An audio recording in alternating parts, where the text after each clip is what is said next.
Hey, what's up? Welcome back to your channel name. This time, we're going to dive into a story that will make you think twice before walking alone at night. Grab some snacks, turn off the lights, and listen closely. Evelyn Hartmann was not an ordinary woman. At the age of 29, she had authored 3 books on urban legends and supernatural events haunting Central Europe.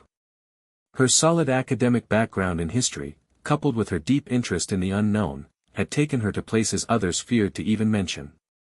To her, fear was just a layer that masked the truth. This time, her journey led her to Austria, to an old mountain town called Bad Gastein. Once a glamorous retreat for European aristocrats, the town had since faded into a quiet memory. Among its crumbling grandeur stood the Edelweiss Hotel, a faded Art Nouveau building with chipped cream walls and gold trimming dulled by time. It wasn't the architecture or the legacy that intrigued Evelyn, it was room 313. Hidden in old city archives were whispers of people vanishing from that very room, starting as far back as 1932. No conclusions, no bodies, only the recurring theme, silence. Newspaper clippings hinted at strange sounds, unnatural shadows, and hotel staff who refused to speak about it. After a long train ride and an hour on a local bus, Evelyn arrived just before dusk. The sky was painted in pale blues, with thin clouds wrapping the peaks above.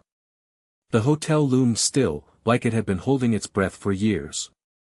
Yet something inside called to her, not a sound, not a voice, but a pressure in her chest that whispered, "You've been expected." Stepping into the lobby was like stepping through time. The scent of aged wood and lavender hung in the air. Behind the front desk stood a woman with graying black hair tied in a tight bun. Her name tag read Matilda.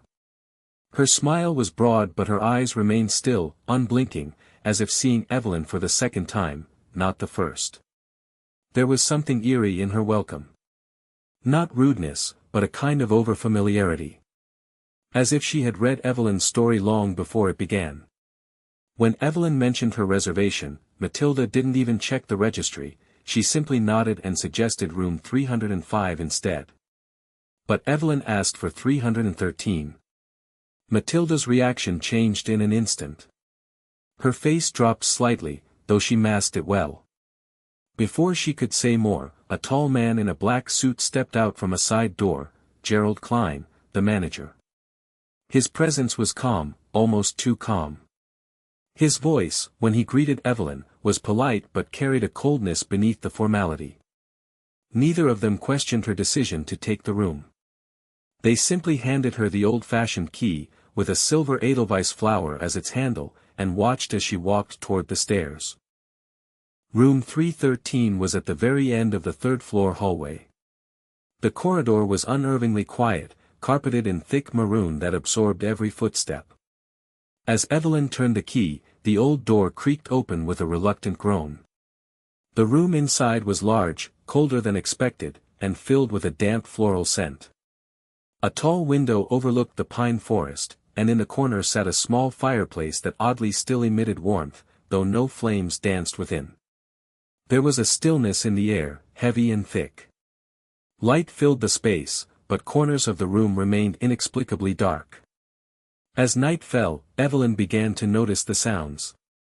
At first, they were faint, soft footsteps echoing somewhere in the corridor. Then closer, heavier, deliberate. She opened the door, but the hallway was empty. She checked the room's television for the security feed from the hallway camera. The screen showed nothing. Just an empty corridor. But the footsteps didn't stop. They returned every few minutes, stopping directly in front of her door. Not knocking. Not moving. Just standing there. A silent presence that didn't want to leave. Evelyn didn't panic. She had encountered strange things before. But something in the way the air shifted around her made her wonder if this hotel was different. Around midnight, Evelyn awoke to a chill that cut through her blanket. Her breath fogged the air, and the temperature had dropped to a painful level. She checked the thermostat, completely dead. What disturbed her more was that while one half of the room was icy cold, the other remained warm. especially near the fireplace. She stood between the temperature zones and felt as if time itself was being pulled apart.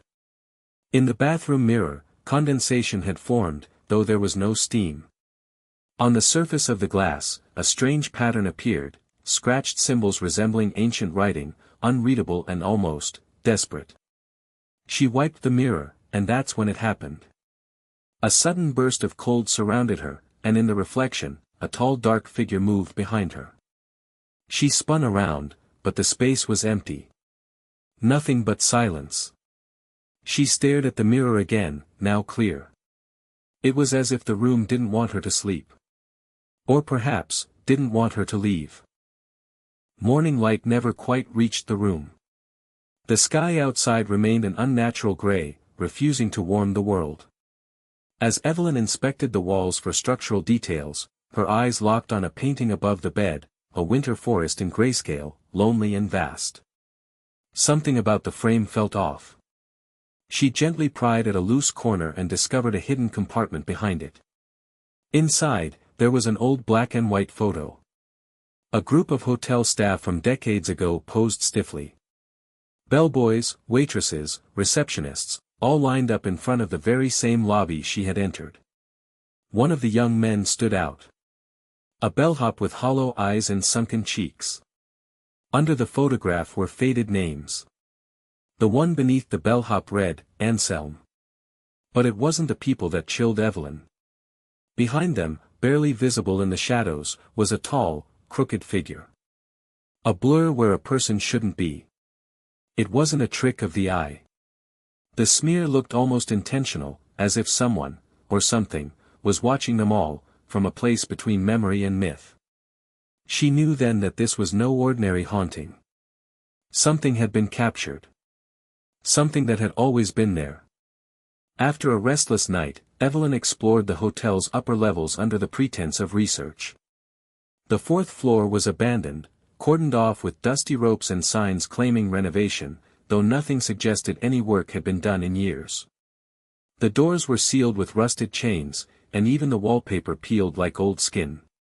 In a storage alcove near the linen room, Evelyn found an old cabinet with a shattered lock. Inside were moth-eaten towels, yellowing envelopes, and something that looked like a guest book, one not meant for the lobby. Its cover was leather-bound and nearly disintegrating. Names were scribbled in various inks, some of them smeared, others violently crossed out. At the bottom of several pages were the same initials, AH, and always the room number 313. But what disturbed Evelyn wasn't just the names, it was the handwriting. Many entries seemed frantic. A few were warnings. One page had been torn, but traces of words remained: don't sleep. Don't trust the fireplace. Don't answer the knocks. Another page had only a name, Matilda, followed by a date from 1965, yet the woman Evelyn met at the front desk looked no older than 60. Impossible, unless... Her breath caught in her throat. Something about this hotel was folding time, or trapping it. Back in her room, Evelyn set up her equipment, motion sensors, a temperature gauge, and an infrared camera aimed at the mirror where she had seen the scratches. As night approached, she monitored the footage closely. At 2:03 a.m., the temperature gauge plummeted to freezing.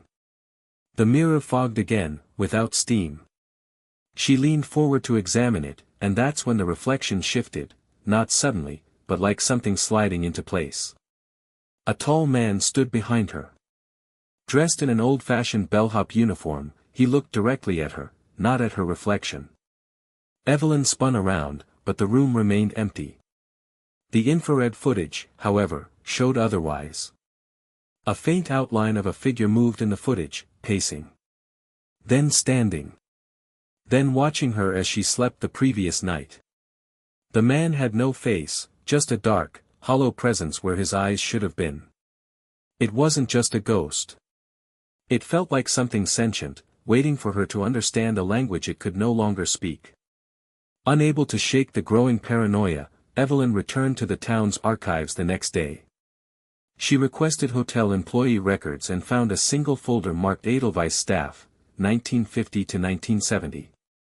Flipping through faded files and laminated portraits, she found her. Matilda. Younger, but unmistakably the same woman. The date on the record was 1961. Listed as deceased in 1967. No cause. No obituary. Evelyn's stomach sank. She knew the truth now, the woman at the reception desk was not alive. Or perhaps not entirely dead. The Matilda who smiled at her behind the counter was a shadow of the past, something left behind, unfinished, unburied. It wasn't just room 313 that was haunted. The entire hotel was stitched together by remnants of broken time. That night, Evelyn felt watched again. Not by eyes, but by memory. Objects in the room shifted subtly. Her journal fell from the table. The curtains billowed without wind. The air pulsed. She decided to search under the bed, compelled by an unseen force. Beneath the frame, she discovered more etchings, deep scratches carved into the floorboards. It wasn't one name. It was many. Some in cursive. Others clawed in panic. The most recent one was Evelyn's own name. Her hand trembled as she traced the fresh lines. They weren't just warnings, they were signatures. Markers of presence. Perhaps of victims. She wasn't just researching the room anymore. She had joined its narrative. Her arrival had already been written in its walls. And then she felt the breath. Cold. Wet. Right behind her. At exactly 3:13 a.m., the knock came. Not loud. Not aggressive. Just, final. Like the sound of a closing door. A tap that signified a turn. Evelyn didn't answer it. She simply sat, paralyzed, as the knocking repeated, always in threes. Then silence. Then scratching. From the inside of the door. As if something, or someone, was trying to come through. The mirror cracked. The fireplace lit itself, briefly revealing the face of the man again, Anselm, the bellhop. But this time, his features had begun to return. Slowly, unnaturally. As if Evelyn's presence was allowing him to rebuild. The clock ticked forward. 3:14. And then the doorknob turned on its own. After the incident at 3:13 a.m., Evelyn waited until dawn before approaching the fireplace again. The scorched wood was warm, though no logs had been placed there. Inside the hearth, behind blackened bricks, she found something wrapped in oil-stained cloth, a leather-bound booklet hidden between loose stones. Inside was a ledger. Not of guests, but of deaths.